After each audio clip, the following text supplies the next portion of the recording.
Okay, so welcome everybody. I'm Dominique Joly, I'm the chair of the School of Business and Technology at Webster University, Geneva. So we are very pleased to welcome you this evening. That's a series we started a little bit more than 1 month ago, and today is the last edition, the last series. So we are with our colleague Glenn O'Neill. I would like just to remind you that this series has been done with all the professors on our graduate certificate on digital marketing management.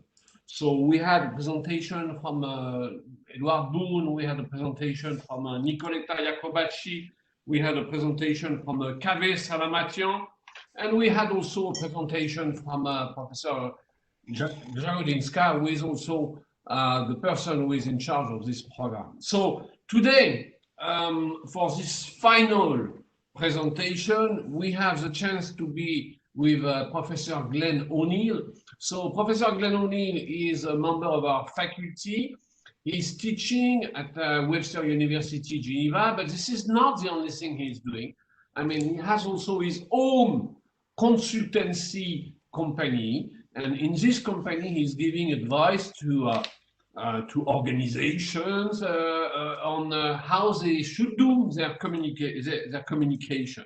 So today he's going to talk, as you see on the slide, he's going to talk about the impact of COVID-19 on the digital space. So he's going to highlight some positive features, but at the same time, he's going also to highlight a few negative features. You will see probably one thing to keep in mind is this issue of the responsibility. So he's going to talk about this. I mean, the responsibility of all those stakeholders which are bringing some information in the network. So I will give you the floor in 1 minute. Just one thing, I mean, we are going to have a presentation of about, let's say, 30 minutes, and then we will have questions and answers. So welcome, everybody. Welcome, Glenn. Thank you for being with us this evening. I'm going to mute my mic, so you will be the one. Thank you very much for being here. Okay, thanks, Dominic. Thank you for the welcome. And yeah, it's a pleasure to be with you all tonight. As Dominic says, I'm teaching at Webster University Communications Digital area. So today we're going to look at really, as Dominic says, what is the impact of COVID-19 on the digital media culture? And just to say that all of the points I make, it's all backed up by research, which is you'll find at the end of the presentation as references, research and some news reports of trends and patterns. When I'm talking about what are the implications of this, of COVID-19 for communications and digital media. Some of those are my own impressions, but they also go in line with what a lot of the pundits are saying and the researchers, thinkers in this area. So basically, what I wanted to do was, this is sort of the aim of what I wanted to look at today. We can see here the sort of summary, that it has changed, obviously, the landscape, how we receive information, what grabs our attention, who is influencing us, and what we trust. And then to say, well, okay, well, what does this all mean? What are the implications for us and the changes in the workplace, business, and as individuals? So before we get onto that, the first thing is to say, okay, well, actually, what did we know before COVID-19? Because actually, several points that are really relevant for what we actually knew, what research has shown that's really relevant. First thing is that, like, people use traditional media, newspaper, radio, and TV, much less. And it keeps on going down and down. But they trust it more than social media, particularly for news. At the same time, however, people increasingly get their news from social media channels, through Facebook, Twitter, for example. Especially younger people rely on social media for their news. So bear this in mind as we look at these findings. Then what else, actually?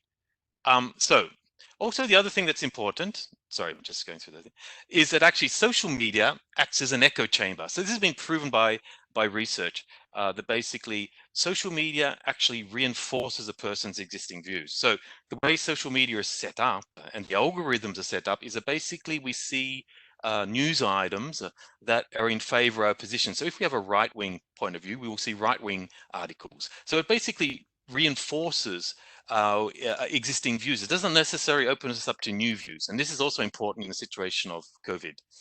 And also another important point about when we talk about fake news and misinformation. Studies show actually, even before COVID, that people don't change their views, even when shown that the original information was false. So if people are shown information, for example, 5G causes COVID, and if they're in the mindset to believe these sort of ideas, they will believe it. And even when they're shown information that proves the contrary, they don't necessarily change their original idea. So this is also important to take into mind. Also, that notion of, you know, the first information that you get, and if that information that you get suits your existing mindset and ideology, then you'll believe it. Now, one thing we said was, okay, but where did people get their information from during COVID? Now, basically, what was interesting, actually, although traditional media has been less and less used, actually, what we're seeing during COVID was that people actually did turn back to traditional media. The viewing of the TV evening news doubled across most countries of the world. The TV evening news, normally that given on sort of like the state-controlled channels. So people did turn to TV news as a source. Also, people turn to trusted news sources. For example, the BBC website reported its biggest month ever in March 2020. I think they had nearly 180 million monthly visitors during that month. So in a way, what was interesting was that on COVID is that people did turn towards the traditional news sources. But then at the same time, what is interesting is also, well, okay, that's interesting, but what about, you know, let's go a step further and say, okay, what about actually who controls or who is involved in the debate and the discussion on social media? And what was shown actually was that in a study made, it showed that basically 20% of false claims about COVID are spread by politicians or celebrities. And here you have Woody Harrelson, the American actor, who actually posted several clearly false statements about 5G and COVID-19 on Instagram. So it's not very much, but then you say, okay, that's not very much. But then what's interesting is you see actually that although 20%, although 20% is spread by politicians and celebrities, 69%, nearly 70% of social media engagement, that means social media discussions, comments, is actually from politicians and celebrities. So this is interesting because this implies that basically, you know, okay, the debate, we're getting our information from trusted sources, but when people go online and discuss it, a lot of this discussion is being managed, led by politicians and celebrities. So it's not enough to say, okay, we have trusted sources, but it's also this question of, well, who is leading the discussion and the debate? And of course, this is of concern, particularly when politicians and celebrities, not all of them, are spreading misinformation. Now, at the same time, what also studies show is that basically your political beliefs strongly influence what and who you believe about COVID-19. So there's been a lot about this in the US situation. What is interesting is it's not only in the US. So your political belief, whether you're, for example, mainly left-wing, maybe right-wing, really influences who you believe and what you believe. For example, in France, neighboring to Switzerland, they found that 40% of the National Front supporters, Le Pen's party, 40% believe that COVID-19 was designed in a laboratory. If you look at the same population in France on the far left, 20% believe that. So quite clearly, your political beliefs strongly influence what you think. And this is also what's the interesting thing is that COVID-19 has been heavily politicized, much more so than any sort of health issue that we can think of in the recent history. Also, it's a question of who you believe. Based on also before COVID-19, your political orientation also influenced who you believe. For example, left-wing people are more likely, those with left-wing views on the left, are more likely to believe scientists and academics. Right-wing people less so. People on the right are more likely to believe business leaders and religious leaders, for example. So we can see who's been leading the debate and who can influence you. Also, interestingly, another interesting point is also there's clearly a relationship between belief in conspiracy theories and non-compliance with public health guidance on COVID-19. A study was made that showed clearly, there is a relationship between, if you believe in conspiracy theories, for example, the one we see here on the screen about COVID-19 and the connection to 5G telecoms system, you will much less comply with public health guidance on COVID-19 because people see their beliefs also make this connection to this, considering how they consider it, how they take it serious or not. So that's interesting. So it's one of the first health sort of communication issues that I can recall, where basically there has been this connection made between your political beliefs and what you believe and who you believe about COVID-19. Now, at the same time, I would say that basically the messaging, it's quite interesting. This is the messaging, those in Switzerland will recognize this. The messaging, in my opinion, certainly in many countries was relatively clear, but it really depended on the country. In countries such as New Zealand, Switzerland, Australia, France also, I would say, the messaging was relatively clear, and there was a relatively clear message, a joint message from the scientists, health workers, and the politicians. Of course, there were many ambiguities in the information, particularly at first, and this was capitalized on by those who didn't want to pass a clear message on COVID-19. So we saw that particularly in the US, for example, where clearly there were disagreements between the health officials and the politicians, particularly the Republicans that are leading the country. So of course, the messaging was then much further muddied. If we compare it to, for example, in Switzerland, if you followed, the messaging between the health professionals and the politicians was relatively similar, the same actually, very relatively consistent. Of course, this question of ambiguity couldn't be avoided. Like, for example, in February, the US Surgeon General, the leading US medical leader, said, do not wear masks, they have no impact. He changed his opinion in June, where he said, no, actually wear masks.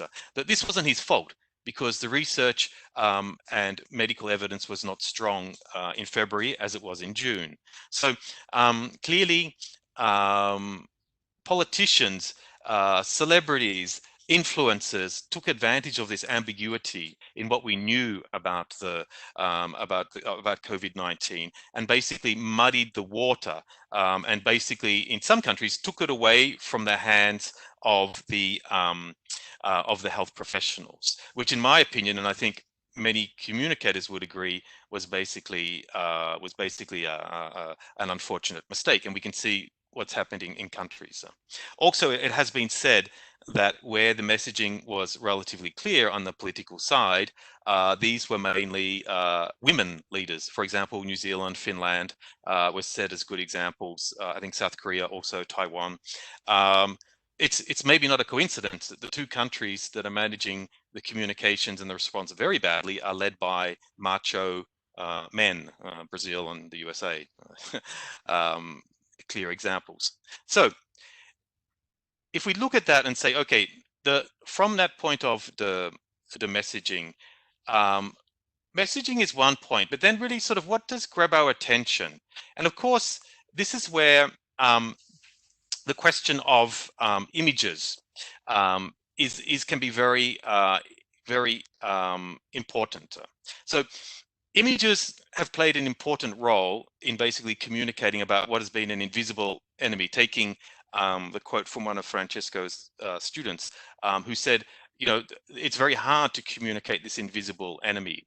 And sort of images like this one from Wuhan, which became like a iconic image of the affected disease, where we see a man with a mask, apparently on his bicycle, going along his daily business, oblivious to the fact that there's a man most likely dead lying just behind him. So images have played an important role, and you know, studies show that images grab our attention something like between 10 to 20 times faster than text.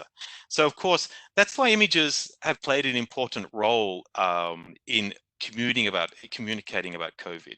But also what we can see is images also can be misused. This one, for example, is a picture of Bill Gates taken in Geneva, I believe, about 10 years ago. And actually here he's showing obviously a vaccination, but it was interesting how this image was basically manipulated and misused. Let me show you just some examples. Here we see, for example, when it comes up, wait 1 second. I'm just waiting for the screen to load. Here, for example, someone's done just a very simple job on Photoshop, but just to make him look slightly more sinister. Then we can see, okay, what else have they done? Added text, trust me, take your vaccine and die, even worse. Trust me, again, once again, they've overlaid it with more sinister images behind. And then we have even more text overlaid on the image about the conspiracy theory about Bill Gates and coronavirus. So he probably wishes he never actually held up that syringe. And vaccine, that's another one.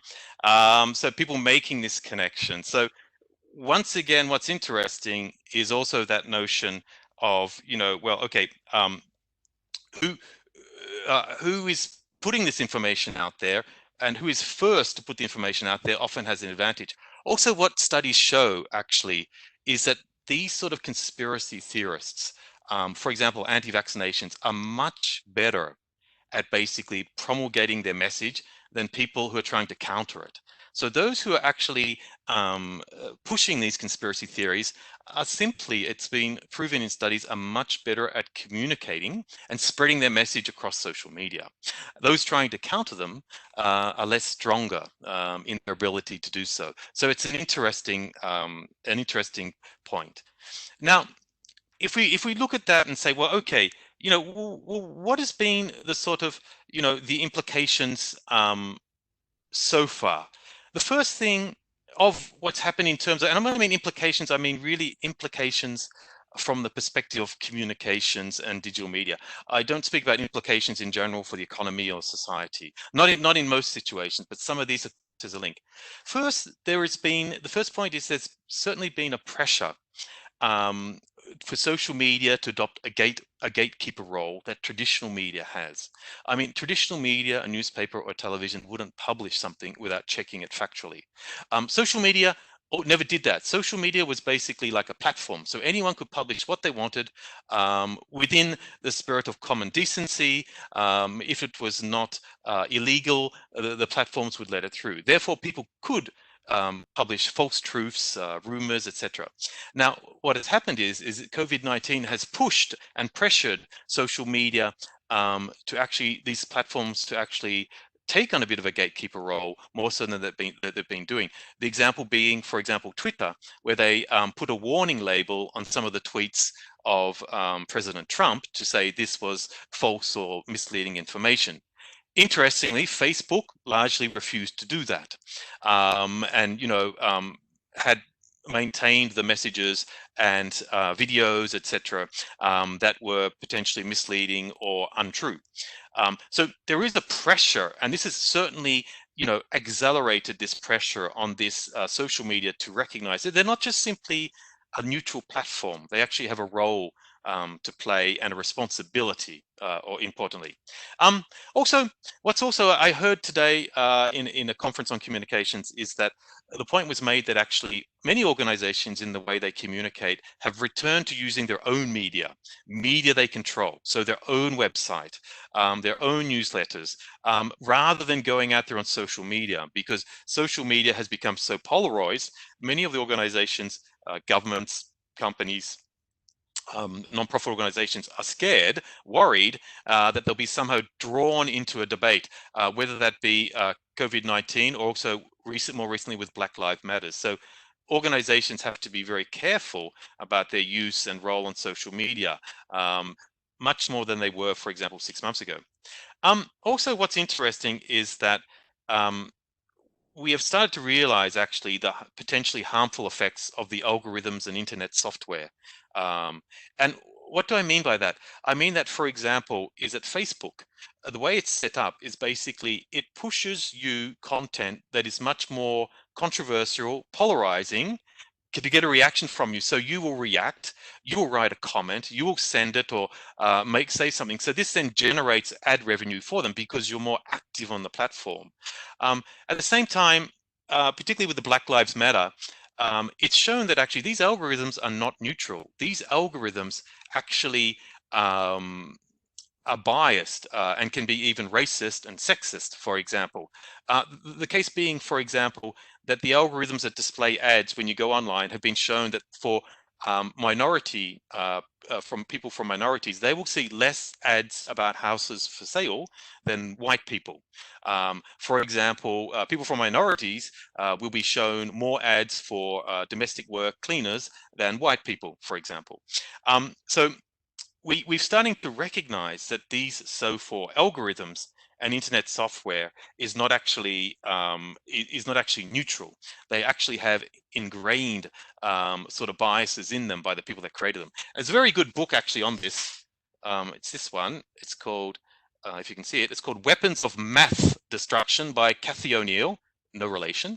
If you're interested, actually it was written before COVID, but it's a very good book about this. And she's actually a programmer and a coder and talks about this.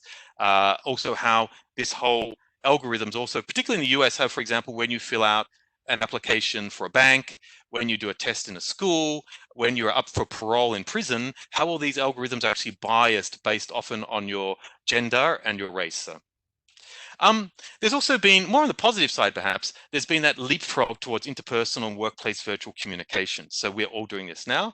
And this has been one of the, we've jumped ahead. You know, organizations that were wanting to have a work from home policy, well, now they have it. And we've seen that like organizations now, anecdotally it seems, are under pressure to basically keep on maintaining that sort of work at home approach that many workers actually like. So the workplace is going to change, and the way we communicate is already changing.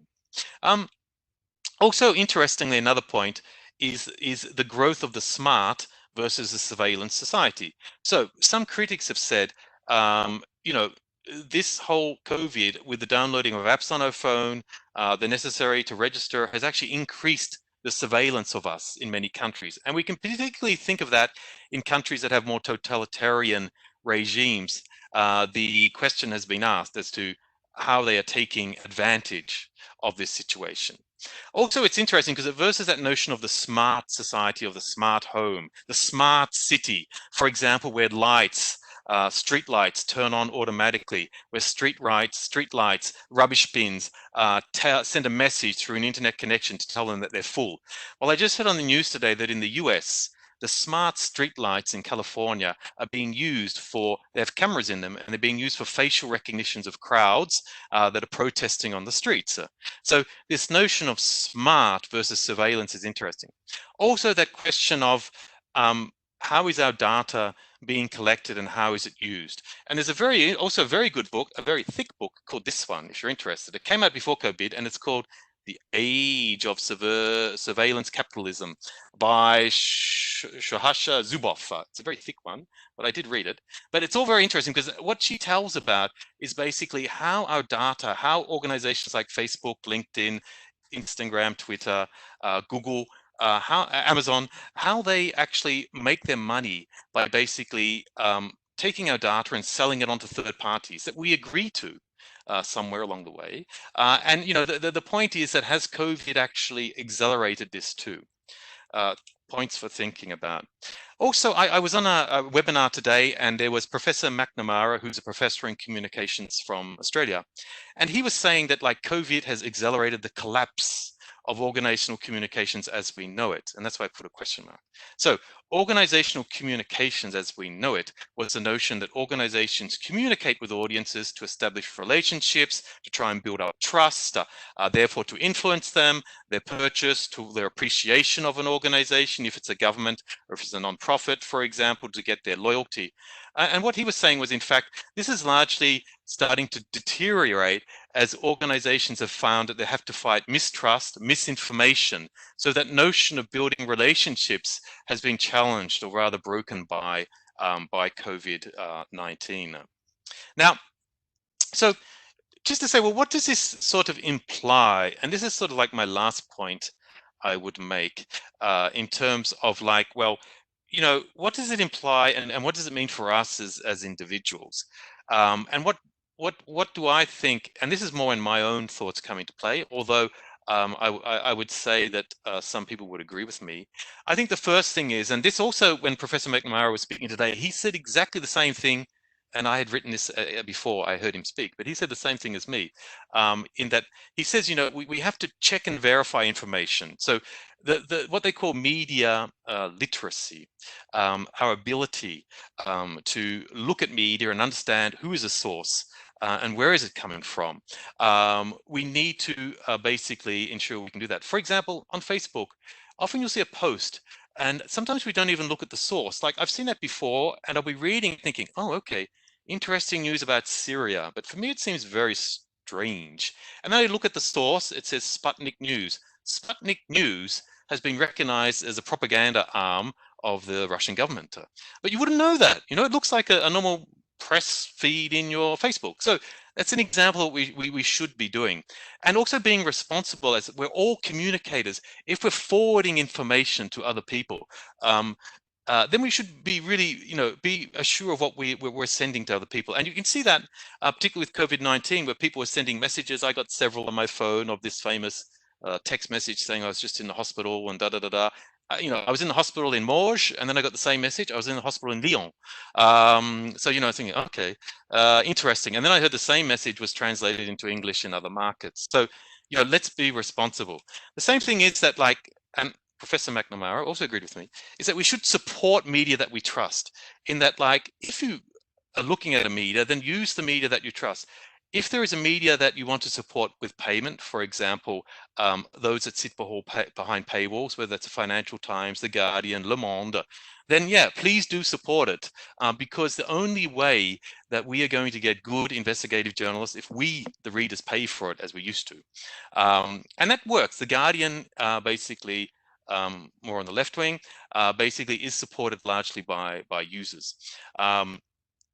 And, at the same time, that will make them less dependent on ads, because if they're dependent on ads, it means they have to put more sensational stories like 5 great tips for cooking risotto or something like that. That's not very sensational, but you see what I mean. So we have to get people away from news media depending on those sort of what they call clickbait. A last couple of points and I'll conclude. So we have to encourage ethical and responsible behavior of influencers. So we have to call out celebrities and politicians. And when they're acting, they have a certain responsibility. What do they say? With authority comes responsibility. These influencers on social media also, whether they're actors or whether they're just influencers for being influencers, for being famous, for being nothing, having good Instagram pictures, they also have a responsibility. And so we should demand of them actually that they behave responsible and don't spread rumors and falsehoods. At the same time, we have to demand the same as social media companies. We've even seen that companies, for example, Coca-Cola, has paused their advertising budget with Facebook as a protest towards Facebook's discriminatory ad algorithms. They're just paused. It's a nice way of saying that. That means they're going to continue it, but I think it still sends a message to Facebook, which is great. And also, perhaps I think this is my last point, is that also we have to advocate to companies and governments for the ethical use of our personal data and that of society as a whole. So we want them to use our data ethically. At the same time, when they put all this data together, they compile it, they sell it, they build trends from it. We also want that it's used in an ethical way. So I would say, from my point of view, these are the main points that I see. For example, what I think in terms of like, okay, what are the implications? What has happened and how COVID-19 has basically impacted in the media, digital media space, and has also had, really an impact on the way we communicate, both online and offline. Now, if you're interested, there are the references, the main ones I use. Some of them are news articles, and some of them are more academic papers and studies. So I'll turn back to Dominic. I hope you've enjoyed this, and we'll open it up for questions, I guess.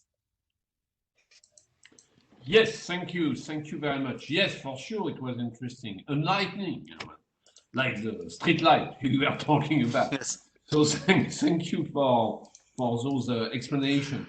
Yes, for sure, we have space for questions. So please do not hesitate. Jump into the swimming pool. We are waiting for questions. Thank you for your presentation, Professor. I was wondering, don't you think that there is a correlation between education and the source of information you choose? Meaning,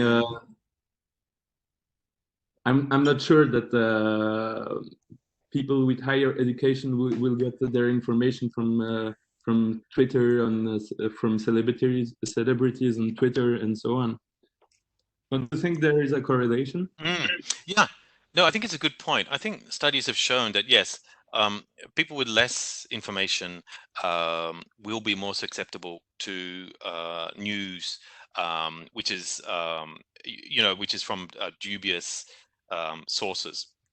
At the same time, studies show that even highly educated people don't necessarily fact check or understand what they are reading, the source of where it's coming from. But you're right in the way that, yes, the more education we have, we tend to be more attentive to the sources, but not always necessarily so, unfortunately.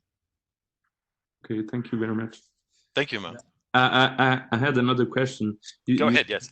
You say that conspiracy theorists are in a way better prepared in spreading information than people that fight against misinformation. But at the end, don't you think that they have simply maybe a more loyal audience, and it's simpler for them to spread this kind of information because they have followers? Yeah, it's true that they have more, perhaps more enthusiastic and more ready followers. That is true, that the conspiracy theories. Although the thing is, what is interesting about conspiracy theories is that then they go on to convince, like anti-vaccination, for example, campaigners. They then go on to convince large swathes of the population, and that's really the issue. That when the conspiracy theory goes beyond the minority, then it spreads to a larger population. And when we look at, for example, anti-vaccination as an example, when we look at the ability of the anti-vaccination campaigners compared to health officials or pro-vaccination, the anti-vaccinations always win in getting their message across. Why is that? That's a good point. It's because often they have the first, they're there first, so they're basically spreading the information first. They have also, as you say, they have much more loyal, the anti-vaccinations have a much more loyal followers group that will basically help them spread the information compared to the pro-vaccination. The pro-vaccination have not built a grassroots network as the anti-vaccination has, in my opinion, for example. So yeah, you're right in many ways. Thank you very much, sir. Thank you, Mark. Thank you. We have space for other questions if you want. If you want to stop sharing your PPT, I mean, you can. Yeah. I have a question. Thank you for your presentation, Professor. So COVID-19 is clearly transforming the digital communication, as we have seen. Based on what we have experienced, how can we prepare ourselves ahead and anticipate any potential and future crisis? I think that taking actions during turbulent times is not the ideal. So, and that we should put in place action plan to be implemented ahead. What do you think? Yeah, no, Mariam, no, it's a very good question. I completely agree with you. And I think that, for example, in COVID-19, in terms of the communication point of view, I think the organizations, World Health Organization, as well prepared as they could be, were simply unprepared for the scale of what happened. We all were. And of course, they had to take sort of a catch up, as did all of the health organizations around the world. So yeah, what does it mean? It means that, yeah, in a way, we should be, particularly organizations that should be leading on communications in health situations, which often the government health services and the WHO should be in a way preparing, and I'm sure that they are in a way, because of course there's a lot of lessons learned from this.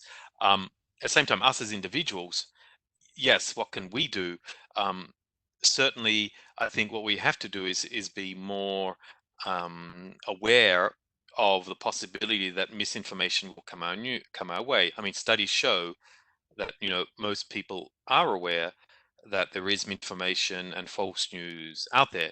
So I think we have to be more aware and really, you know, step back and say, okay, if we see something, do I share this or not? Is this true? Is this not? You know, just to be careful that we're not playing a part in disseminating false information. And that's not easy. We all fell victim to that in terms of, like, you know, sharing information or texts.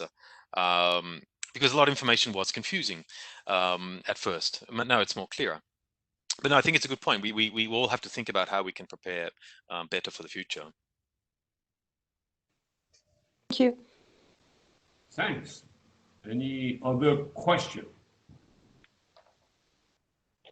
Hi, Glenn. Thank you so much for the presentation. One follow-up question, if I may.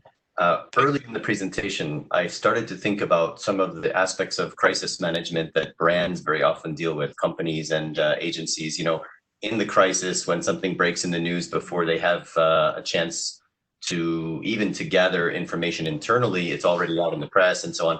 And I realized that this situation, because it unfolded and just continued day after day, week after week, month after month, it seems like the traditional models for crisis management, kind of risk and reputation management, you got to throw them out the window when you're in certain situations like this. So part of the question is just, do you see that, is that connected to this comment that you made that, you know, the traditional organizational communication structures are falling away? And then as a follow-up, is it directly proportional with levels of transparency? Because I think many times organizations, companies, brands, they want to control how much information is shared and when, and the reality always seems to be on social. After the fact, having been more transparent earlier might have been a better solution.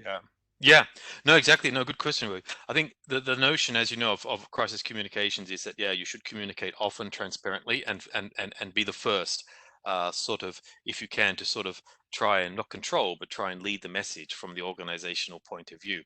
And you should be as honest as possible, because also no communication is a very strong communication. Well, no comment is a very strong comment, actually, as we say. So no, I think you're exactly right that in some cases, the organizational model failed many organizations. I also think it was because the message was not so clear, because the evidence was not there yet. So WHO could not say definitively, yes, it's all airborne, yes, it's transmitted like this. So of course they were in a bit of a holding pattern, and WHO, for example, I imagine, didn't want to say anything without the strong medical backing. And that's when others step in and take control of the debate. The example given in America, where the Center for Disease Control, the CDC, you know, pundits say have been very quiet, and they should be the ones actually leading the debate, but they've been really pushed aside in America because they didn't really according to many, from what I read and what I observed, didn't really lead the debate. Now, why was that? They were pushed out of the space by the politicians, probably, and by the other health officials at the high level. So I think, no, you're exactly right that that in some cases we could have learned from that communications model by being crisis communications model, by being more transparent, by communicating, by trying to lead on the messaging. But I think many organizations that would have liked to, they did try, but also there was the dominant forces that were simply very strong, notably the politicians, I would say.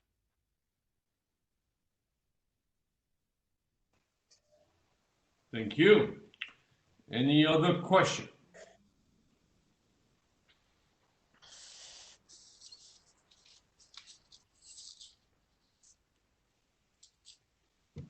Glenn, you made a few comments about Facebook, and especially about the algorithm that they are using.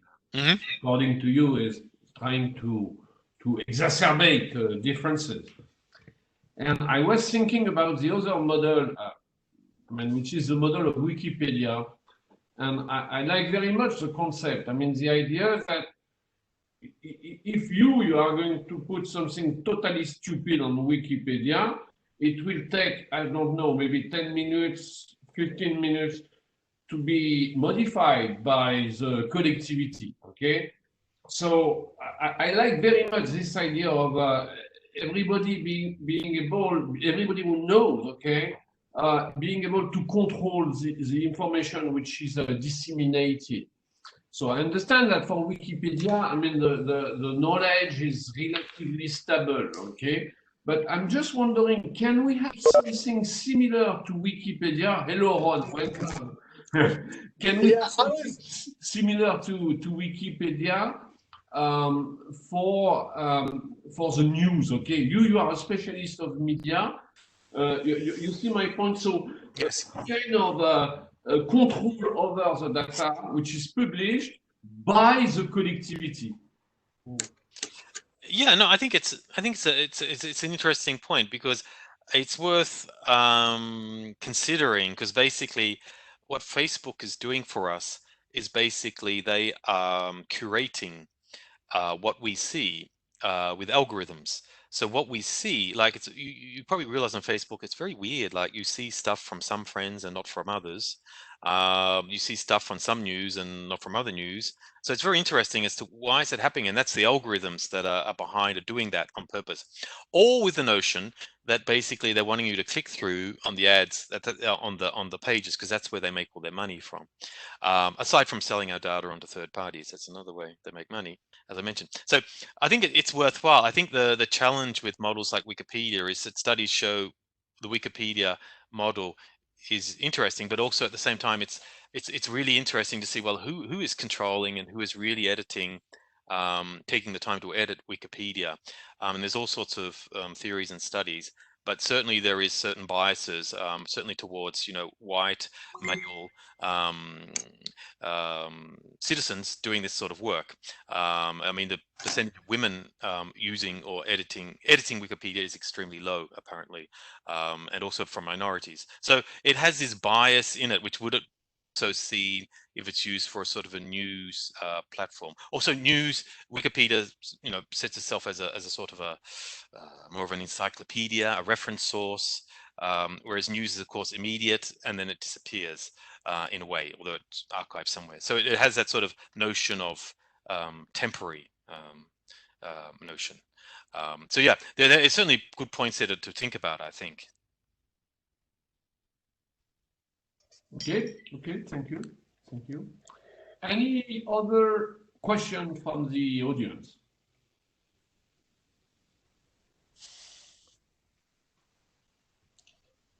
Apologies for being late. I got tied up in another Zoom conference, and so I got here as soon as I could.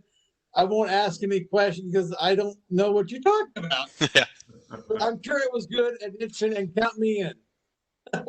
Thanks, Rod. Okay, so maybe a last question, obvious question. I have to raise this question. You have a social media in China, and they are doing very well. I mean, you have close to 1 billion of internet users, and all those people, they are very happy with the system. But the reality of the system, even if I'm recorded, I'm going to say what the reality. I mean, the reality is that the system is largely under the control of the government. So do you think that in the future, this is something which might change, okay? Or on the opposite, maybe we will go and choose the model of China. I mean, we have TikTok, which is a platform from China, and we have more and more people using TikTok, which might not be a good idea. So maybe we will become Chinese in the future. What's your view about it? No, it's a very good point. And as you say, the Chinese social media is like a closed system. So, you know, it's basically, as you said, you have things that resemble Facebook, but it's not Facebook. Things that resemble Twitter, but it's not Twitter. So in terms of like exchange of information and news, it's very interesting, but it's a massive, in a way, potential control mechanism and propaganda tool for the Chinese authorities.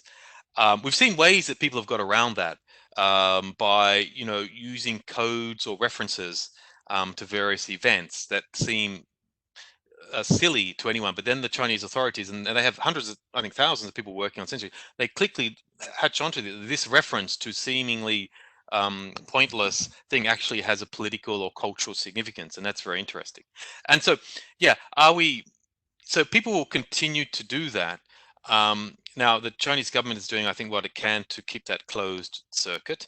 At the same time, you're right that people are worried about the Chinese government making moves into foreign markets. TikTok is a good example, as is their moves into 5G technology. And in several countries, for example, I know in Australia, they have been, you know, not allowed to bid on certain contracts because of the concern about the links between the Chinese authorities, military, and those companies.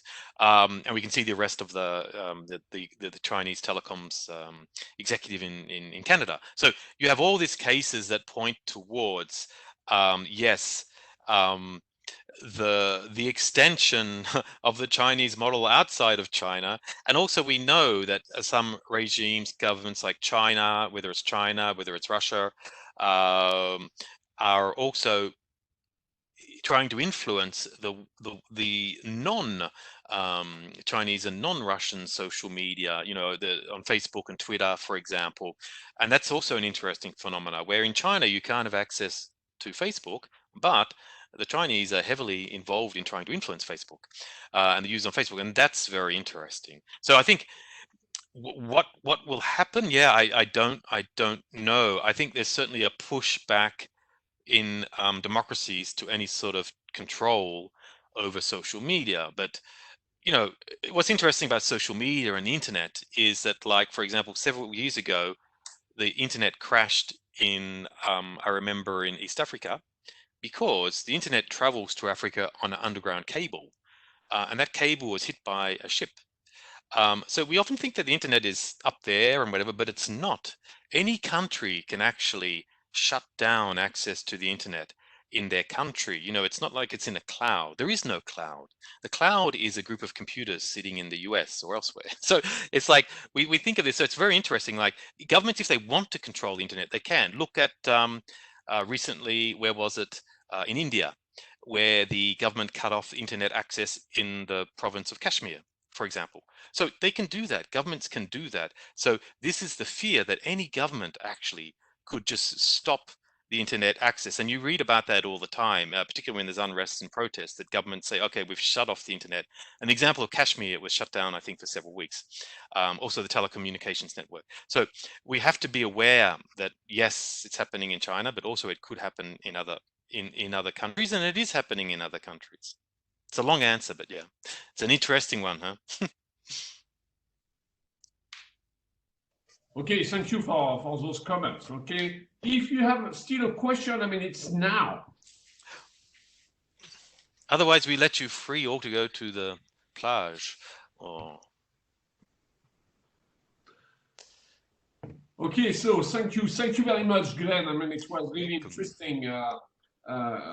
Interesting to see. I mean, this picture of the media, and especially looking at this event. I mean, taking this opportunity of this event of COVID-19 and to see what the impact. Okay, so thank you very much.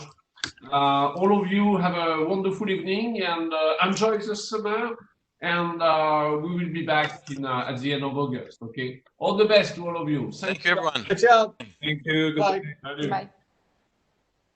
Thanks, bye.